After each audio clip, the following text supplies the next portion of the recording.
Alright, in today's video, I'm going to be showing you guys the builds that I've been using to farm ranked pretty easily, and I actually got up to gold 1 last season, but I probably could have hit platinum if I actually kept going, but sadly I didn't really have that much time and I wasn't really focused on ranked. But I am going to leak the entire build. I'm going to be showing you guys my moveset, combos, what to do in certain situations, and basically how it all flows together. I would highly appreciate it if you guys could actually sub or even like the video. It does help me out a lot, but of course it's all up to you. Anyways, let's get started. Now, before I actually start explaining my build, I want you guys to have an open mind when it comes to certain things in this game, that being commons and rares. There's been a common misconception that commons and rares are kind of trash, but in all honesty, if you know what you're doing, you can pretty much make anything work in this game, such as using creation.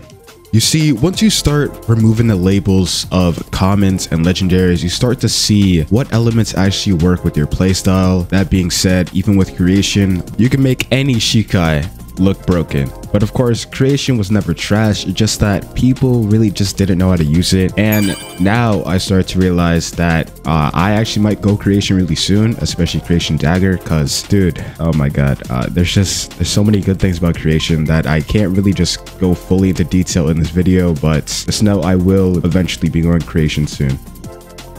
Alright, now let's actually get into my build, you know what I'm saying? Enough with the yacht. So my build is, if you guys couldn't tell already, is Wind X Shanko X Hakuda. For the people who are asking why do I choose Wind, it is because Wind allows you to not only control your opponents, but also control the battlefield as well to some degree, making it so if your opponent isn't fully focused on what you're doing, they'll be getting cheesed in the most goofiest ways possible. Let's actually break down Wind's kit. So Wind has 3 moves, being Z, X, and C. First move being Wind Crown, second move being Wind Prism, and the third move being Boreas Sphere. Now combine this with the Wind Shanko variant and you can actually pull off some brain dead combos. Let's start off with Wind Crown. If landed, you'll stun your opponent and it'll proc bleed for around 3 seconds. This makes Wind Crown an amazing combo starter and allows you to use basically 3 moves. You can either use your Wind Shanko crit to start up your combo, or you can use Tora Reach, or if you have Shuri, you can press that too and it'll all land.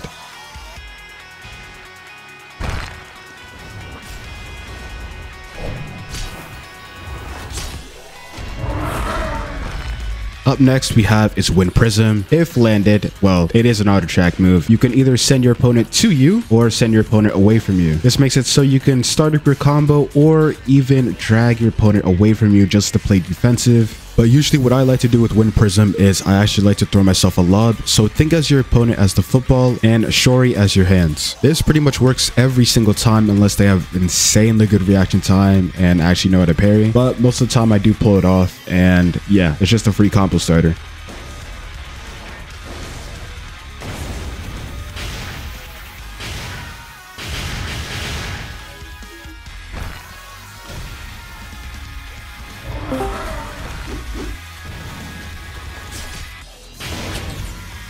Now, for the last move we have is Boreas Sphere. Now, this move can be used for pretty much anything. It could be used to add some chip damage to the start of a match.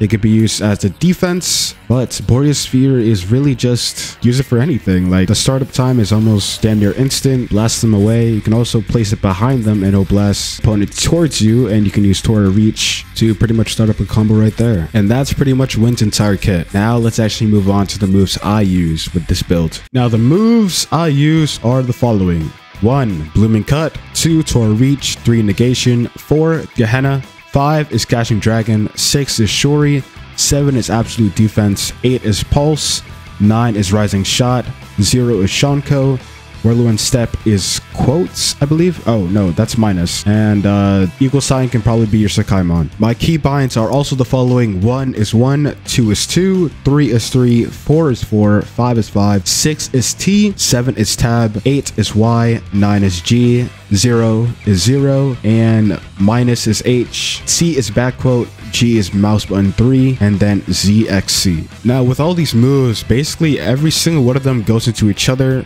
For example, you can use Blooming Cut, you can go right behind them and use Tora Reach, then Negation, and then you have 2 options. You can either use Catching Dragon or Gehenna.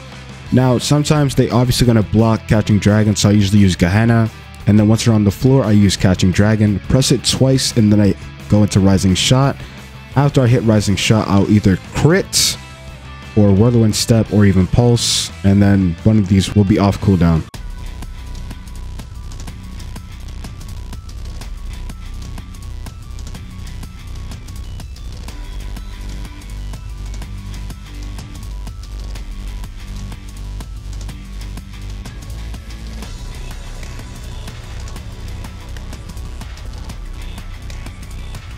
Okay, now let's actually talk about my stats. So my stats are 40 Hakuda, 20 speed, and 5 healing. 5 healing doesn't really matter. I just have it just in case if I want to heal in the outside world, that being PvE. Basically, I have Shanko, which gives me 15% more Hakuda damage, gain increased movement speed, and 10% attack speed for a set duration. It does have set duration, but it's damn near infinite. It like actually won't turn off. I think it's a bug, but with you going 20 in speed, you miss out on Spine Rend, and if somebody uses Spine Rend on you as you're doing your combo, they will actually take it over every single time unless you block it or bait it or even dash back. And that is basically the only counters there is to versing other Hakuda users if they do have Spine Rend. And if you either have Crazy Blitz or even Black Flash, you could actually bypass Spine Rend, kind of. I'm not sure. I don't really have Crazy Blitz or Black Flash, so I can't really tell you that, but I've seen people do it before. But if you get used to this build versing other Hakuda users, you will know when they're about to use Spine Rend, and you can easily just block it or try to bait it and then use your Shanko crit to bring back the combo back up. And yeah, that's pretty much the entire build right there. Now, obviously, this is a lot of information to take in if you guys actually want to use this build. However, if you guys ever want practice, or if you actually just have questions, you can join my Discord and I can just spar with you just so you can like learn it. You could also help me improve as well, just so I can learn some more combos and obviously just improve the build. But that is the entire build right there, and I hope you guys enjoyed. I'll catch you guys in the next video.